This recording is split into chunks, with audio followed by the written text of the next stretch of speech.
ang alhamdulillah na salamat at pinupuri kong Allah napit tayo ay pinahintulutan mabuhay mula sa pagtulog. Ang katotohanan niya, walang sino man ang may kakayanan na magising tayo.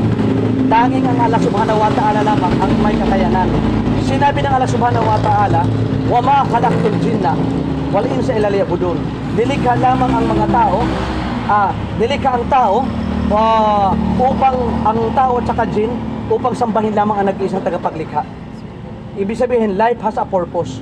Nilikha tayo hindi para kumain, matulog, trabaho, kundi tayo ay magpasalamat sa Allah at magpasalamat, purihin natin siya. Sapagkat sinabi ng Allah subhanahu wa ta'ala, Inna Allaha indahu ilmu sa'ati wa yunazzilul ghaiza wa ya'lamu ma fil arham wa ma tadri nafsun madza taksibu gada wa ma tadri nafsun bi ayatin tamut. Ang Allah subhanahu wa ta'ala ang nagpapamalismis ng mga ulan. At ang Allah subhanahu wa ta'ala lang ang nakakaalam kung ano ang mga nasisinapupunan ng mga ina. No person knows what he will earn tomorrow and no person knows in what land he will die. Walang nakakaalam kung magkano ang kanyang kikitain at wala ring nakakaalam kung saan siya papanaw. Ibig sabihin, sinabi ng Allah subhanahu wa ta'ala, kullu nafsin da'iqatul maut. Dahil ang lahat ng may buhay makakatikim, makakaranas ng kamatayan. Di ba mayroon ng naunang namatay? Mayroon tayong kamag-anak, mayroon tayong mga kabats, mayroon tayong kababayan, mga nauna nang namatay. Sino ang susunod na mamamatay? Tayong mga nabubuhay. Pero ito ay ghaib, inilihim ng Allah subhanahu wa ta'ala kung sino ang mauuna sa ating mga nabubuhay. Asawa, anak, magulang, kapatid, kapitbahay, hindi natin nalalaman. Kaya pinakamainam na ang mga araw na ito ay ating okupahan sa pamamagitan ng pagbabalik loob sa Allah subhanahu wa ta'ala. Bakit tayo magbabalik loob? Sapagkat tayo ay hindi taga rito. Tayo ay parang bisita lamang, estranghero. Darating ang panahon, susunod tayo sa mga pumanaw, yung dumating sa kanila ang katapusan ng kanilang buhay. Ano ang gagawin natin? Kilalanin natin ang lumikha sa atin, ang nagbigay buhay sa atin, ang Allah. Ang Allah, ito ay sariling pangalan ng lumikha. Ito ang kanyang pangalan. Tinatawag siya ng iba ng Ama, Anak, o Ama, Panginoon, Rab, Creator. Pero ang sariling pangalan ng lumikha ay Allah. At hindi rin siya pwedeng tawaging Ama. Sapagkat ang Allah, ito ay siyang lumikha ng mga ama, ng mga tatay, no? Sinabi ng Allah subhanahu wa ta'ala, Bismillahirrahmanirrahim, Qul huwallahu ahad, Allahus samad, lam yalid wa lam yulad, wa lam yakul lahu kufuwan ahad. Sa ating wika, sa ngalan ng Allah, ang pinakamabagin at pinakamawain, ipahayag, siya ang Allah, ang ganap, sandigan ng lahat. Ang Allah ay hindi nagkaanak, hindi siya ipinanganak. Ang Allah, ang Rab, ang Panginoon, ang Diyos, ay hindi katulad o kawangi sa kanyang nilikha. Kaya tatawagin natin siya sa kanyang pinakamagandang pangalan, Allah. Ano?